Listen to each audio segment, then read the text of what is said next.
Salut tout le monde, j'espère que vous allez bien. Je suis trop contente de vous retrouver aujourd'hui dans cette nouvelle vidéo. Vous l'avez vu, on s'attaque aux tendances printemps-été de cette année 2022. Au programme, comme d'habitude, on va partir des défilés, des tendances repérées au sein de plusieurs maisons de mode et on va voir comment les adopter au quotidien, comment éventuellement trouver des pièces dans des marques plus accessibles. On va pas perdre trop de temps avec l'introduction, on va commencer maintenant.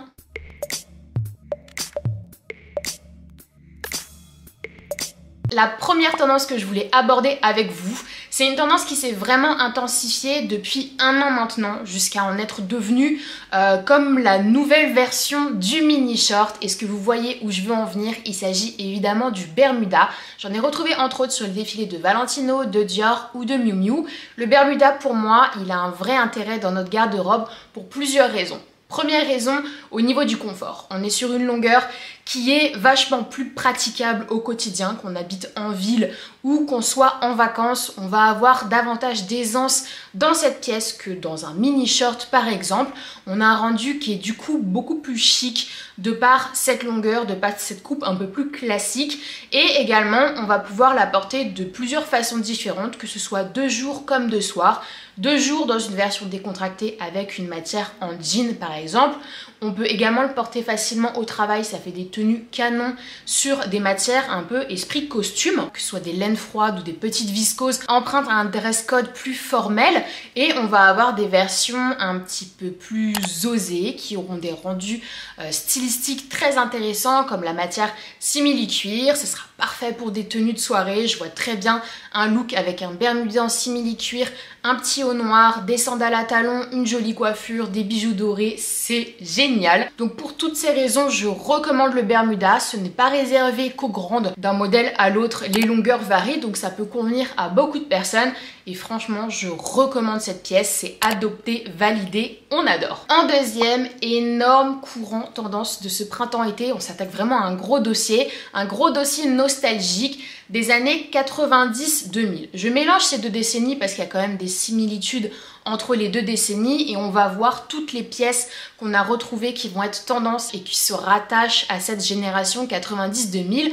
Premièrement, on a retrouvé beaucoup de fantaisie papillon. À l'époque, on avait beaucoup de jeux de fantaisie papillon avec des strass, des impressions papillons sur les jeans, etc. Je suis sûre que vous vous en souvenez. On en a retrouvé notamment chez Blue Marine, chez Chanel et chez Alberta Ferretti. Blue Marine, un vrai saut dans les années 90-2000. Je vous conseille d'aller regarder le défilé si jamais ça vous intéresse. Deuxième chose, il y avait pas mal de tenues assez clin d'œil à ce fameux film des années 90. C'était en 95 je crois, le film Clueless. On va retrouver beaucoup de looks avec des matching sets, des jupes assorties aux vestes. C'est des ensembles qui sont assez clés en main. C'est des ensembles qui sont très souvent fantaisie. On est sur des couleurs assez fortes, une matière tweedée ou alors du tartan.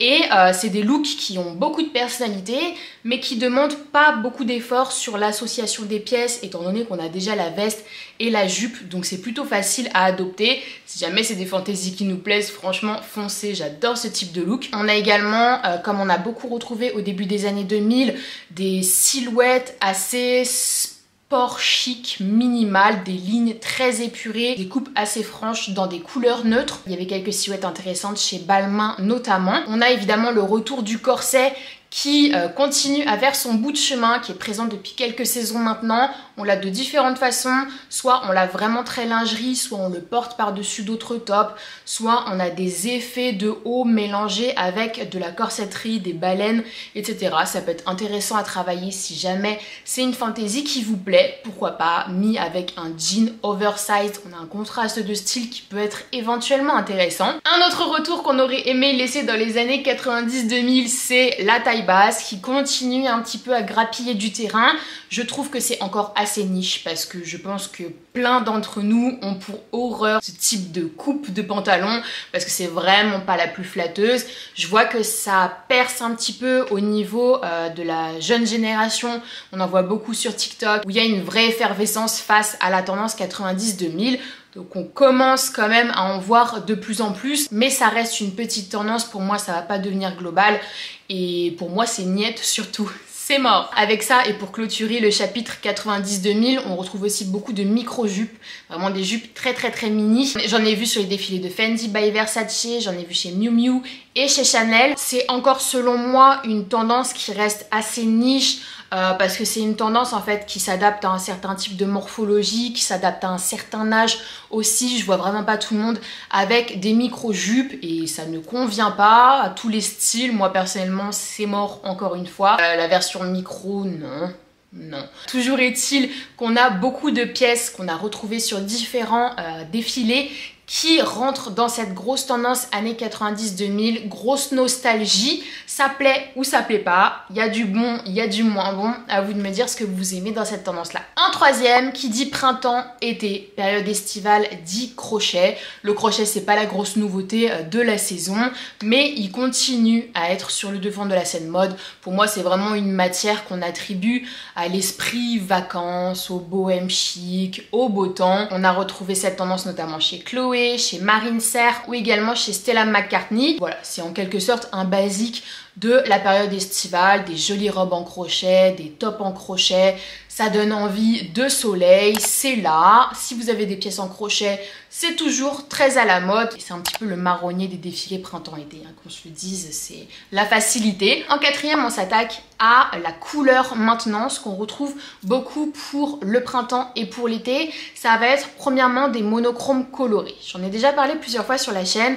Le fait de porter des tenues monochromes colorées, c'est pouvoir porter de la couleur facilement sans avoir à trop se prendre la tête sur les associations. On est d'une couleur. Éventuellement, on est sur un camailleux, donc on joue sur différentes teintes d'une même couleur, mais on se prend pas la tête sur quelle association faire avec une autre couleur, sur la colorimétrie, sur les roues des couleurs, marier les opposés, etc. L'avantage aussi de porter des tenues monochromes colorées, c'est qu'on va avoir un rendu très chic, on va avoir un rendu très fort.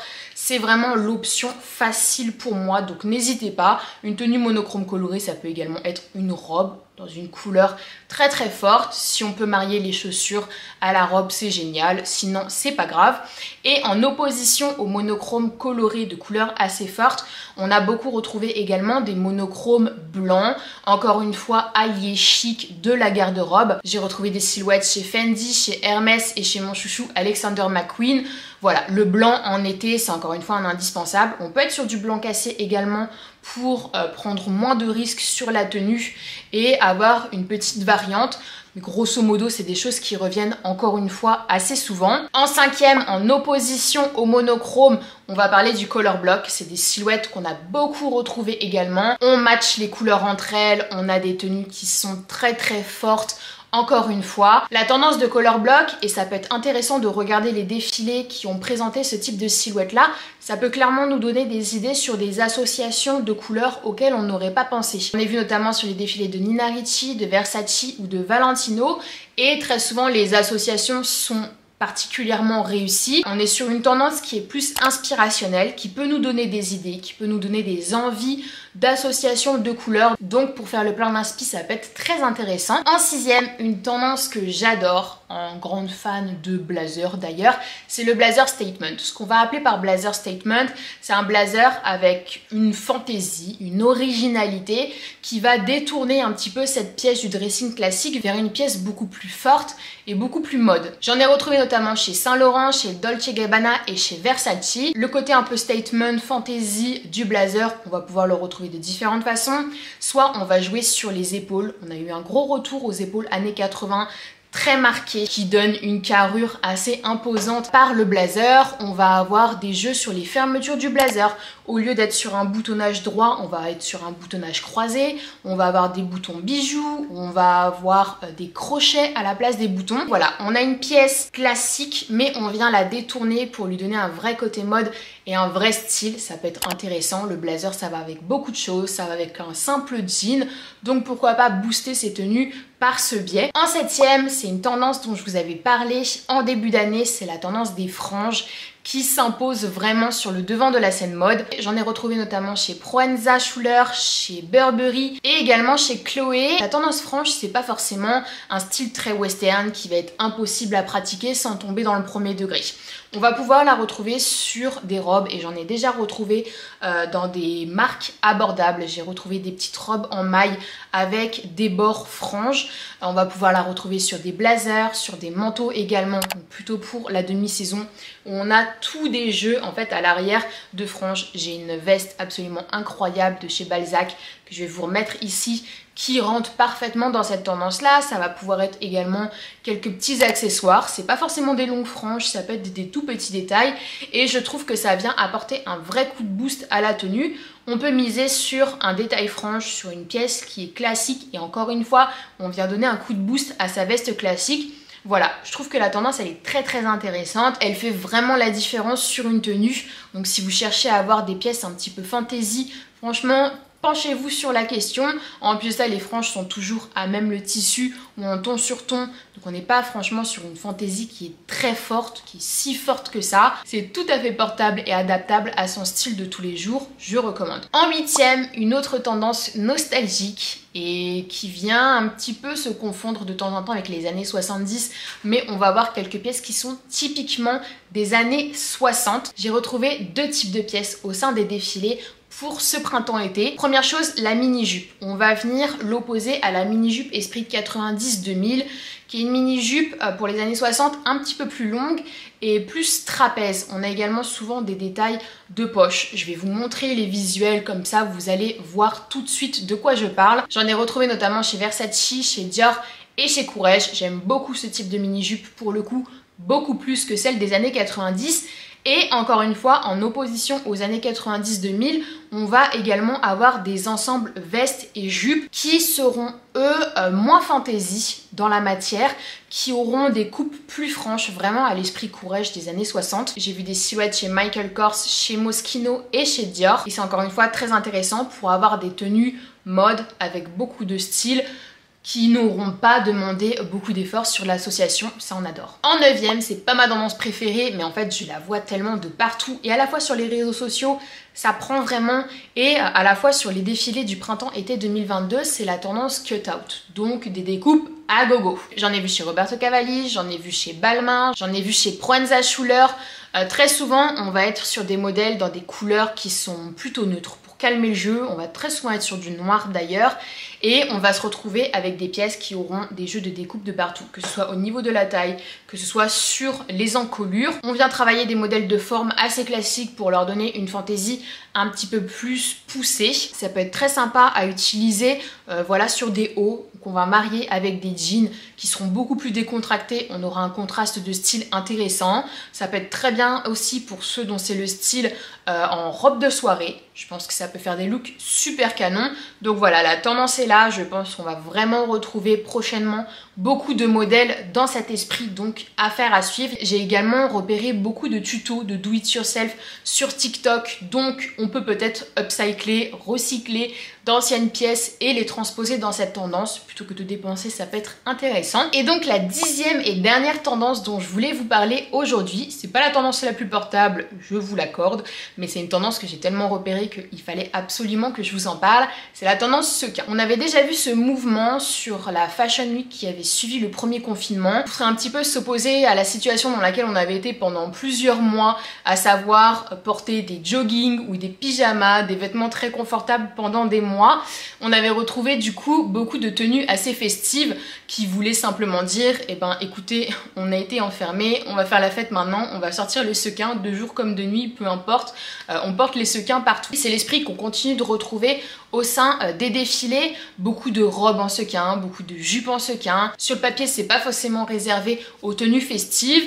Moi je dis pourquoi pas, si jamais on l'ose, marier une jupe en sequin avec un t-shirt classique, un col rond blanc, pourquoi pas.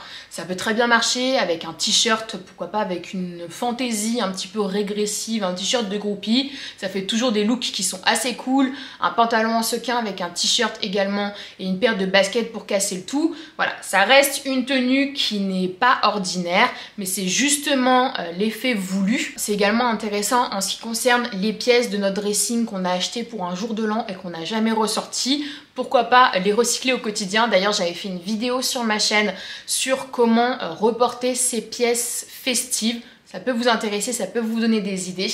Donc voilà. Pourquoi pas porter du sequin tous les jours après tout. Voilà tout le monde, j'en ai fini avec cette vidéo. J'espère qu'elle vous a plu. De cette vidéo va en découler d'autres comme chaque saison, les tendances chaussures, les tendances bijoux. Si vous avez d'autres envies, n'hésitez pas à me les mettre en commentaire. Comme d'habitude, je prendrai tout le monde en considération. Si vous êtes nouveau ou nouvelle sur cette chaîne et que vous voulez suivre un petit peu les vidéos tendances, conseils, look, histoire de la mode qui est ici, n'hésitez pas à vous abonner. Et surtout, n'hésitez pas à vous abonner à mon Instagram, là où je poste au quotidien des photos de mes looks, des conseils, on échange un max en DM. Bref, rejoignez-moi. Voilà, je fais plein de gros bisous et je vous dis à la prochaine.